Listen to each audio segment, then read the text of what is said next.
The Jordan Show on YouTube. A ver, pensemos en esto un momento. Por 4.000 millones de años, la Tierra se ha mantenido habitable. A pesar de cambios verdaderamente inmensos, el agua líquida de alguna forma ha persistido. ¿Es esto pura suerte? ¿Son solo las leyes de la física? ¿O hay algo más en juego? Esta es sin duda una de las preguntas más profundas y la verdad más polémicas de la ciencia planetaria. Y hoy vamos a explorarla a fondo. Para entender la magnitud de esta pregunta, empecemos con un dato que lo cambia todo. Hace 4.000 millones de años, nuestro Sol era un 30% más débil de lo que es hoy. Un 30%. Con mucha menos energía llegando a nuestro planeta, todos los cálculos, todos los modelos nos dicen lo mismo. La Tierra debería haber sido una roca congelada, un desierto de hielo. Pero aquí viene lo bueno. No lo fue. Y ese es el enigma central, lo que se conoce como la paradoja del Sol joven y débil, porque el registro geológico es contundente, nos grita que en ese entonces había agua líquida, había océanos, había olas, incluso ya había vida microbiana. Entonces algo tuvo que compensar la debilidad del Sol. ¿Pero qué fue? Y quizás la pregunta más crucial de todas, ¿por qué ese algo no nos sobrecalentó y nos convirtió en un horno cuando el Sol empezó a brillar con más fuerza? Lo que vemos en esta línea de tiempo es una historia de una resiliencia casi increíble. Piénsenlo, el Sol se va calentando poco a poco, la atmósfera es reinventada por completo con la llegada del oxígeno, e incluso el planeta se congela casi por completo en varias ocasiones, y aún así, la Tierra siempre regresa, siempre vuelve a un estado habitable. La pregunta no es solo por qué se mantuvo caliente al principio, sino cómo es que se ha mantenido en este rango tan estrecho durante miles de millones de años. Para tratar de explicar esta extraña persistencia, surgió una idea bastante radical. ¿Y si la vida misma no es solo una pasajera en este planeta? ¿Y si de hecho influye de forma decisiva en la regulación de su propio entorno?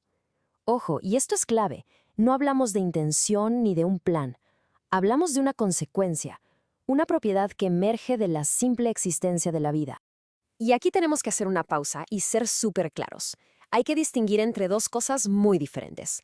Por un lado, está la idea de Gaia fuerte, que imagina a la Tierra como un superorganismo consciente, casi como un ser vivo.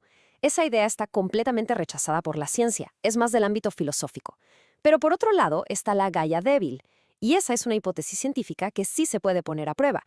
La pregunta es, ¿pueden las acciones colectivas y descoordinadas de la vida crear circuitos de retroalimentación que influyan en todo el planeta, a veces llevándolo hacia la estabilidad? Esta es la idea que vale la pena explorar. Claro, los críticos de esta idea dijeron, a ver, ¿cómo va a funcionar eso? ¿Se van a poner de acuerdo las bacterias para regular el clima? Y para responder a esta crítica, se creó un modelo matemático ingenioso llamado Daisy World, o mundo de margaritas.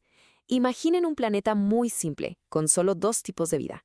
Margaritas blancas, que reflejan la luz y enfrían su entorno, y margaritas negras, que la absorben y lo calientan. Y aquí está la genialidad de este modelo. Cada margarita solo se preocupa por sí misma, por crecer donde la temperatura es ideal para ella. Si la estrella se calienta, a las margaritas blancas les va mejor, crecen más, y su reflejo enfría el planeta. Si la estrella se enfría, las margaritas negras tienen la ventaja, absorben calor y lo calientan. La regulación del planeta entero surge de la pura competencia egoísta. Y esto es crucial. Daisy World no nos dice que la Tierra funcione así, para nada. Solo demuestra que es posible que la regulación surja sin un plan. Muy bien, ya vimos que, en teoría, es posible. Ahora viene la pregunta del millón. ¿Hay evidencia de que algo así ocurra en el mundo real? ¿Hay mecanismos en la Tierra donde la vida parezca, meter su cuchara para estabilizar las cosas? Pues resulta que la Tierra tiene un termostato geológico principal que funciona a escalas de millones de años. Es, en esencia, una retroalimentación negativa. Si el planeta se calienta mucho, la erosión de las rocas se acelera, y este proceso saca dióxido de carbono de la atmósfera, lo que enfría el planeta. Si se enfría demasiado, la erosión se frena, y el CO2 que emiten los volcanes se acumula, calentándolo de nuevo. Un balance muy lento, pero muy potente. Y aquí es donde la vida entra en escena de una forma espectacular. Este ciclo geológico, por sí solo, es muy lento. Pero cuando añadimos a la vida, todo cambia. Las raíces de las plantas, los hongos, los microbios del suelo, básicamente pulverizan las rocas. Aceleran el proceso de erosión de 3 a 10 veces. En otras palabras, la vida le sube el volumen al termostato del planeta, haciendo que responda mucho más rápido y con más fuerza. Pero a ver, esta historia no puede ser tan sencilla. Porque si vamos a hablar de regulación, también tenemos la obligación de hablar de las veces en que el sistema se ha roto por completo. Y la historia de la Tierra está llena de esos momentos en los que todo se fue al extremo. El punto clave es este. Los sistemas de regulación no son infalibles, para nada. Pueden ser totalmente superados por otras fuerzas, por retroalimentaciones que en lugar de frenar el cambio, lo amplifican, lo aceleran hasta un punto de no retorno. El mejor ejemplo de esto son las glaciaciones Tierra-bola de nieve. Imaginen que el planeta se empieza a enfriar un poco. Esto hace que crezca el hielo en los polos, pero el hielo es blanco y refleja la luz del sol. Así que con más hielo hace más frío. Y eso crea más hielo, y más hielo refleja más luz. Es una espiral fuera de control, una retroalimentación positiva que superó por completo el termostato y hundió al planeta en una congelación global. Y si el ejemplo anterior no fue suficiente, aquí hay uno donde la vida misma fue la causa del desastre. La fotosíntesis, una innovación biológica increíble, llenó la atmósfera de oxígeno. Pero en ese momento, el oxígeno era un veneno. Este evento, a veces llamado la catástrofe del oxígeno, provocó una extinción masiva, cambió toda la química del planeta y desató una edad de hielo. La vida no estaba regulando nada. Una forma de vida estaba optimizando su propia supervivencia y casi se lleva por delante a toda la biosfera en el proceso. Entonces, ¿qué hacemos con todo esto? Por un lado, tenemos evidencia de estabilidad y regulación. Por otro, de catástrofes y desestabilización. ¿Cómo podemos conciliar estas dos caras de la moneda? Bueno, esto nos regresa de lleno a la pregunta central, que, como veremos, sigue totalmente abierta. La ciencia, hoy por hoy, nos ofrece tres posibles explicaciones, y ninguna es definitiva. La primera, sí hay un control, y las retroalimentaciones biológicas son una pieza clave. La segunda, todo ha sido una gran coincidencia. La Tierra tuvo una suerte cósmica increíble y simplemente esquivó las balas.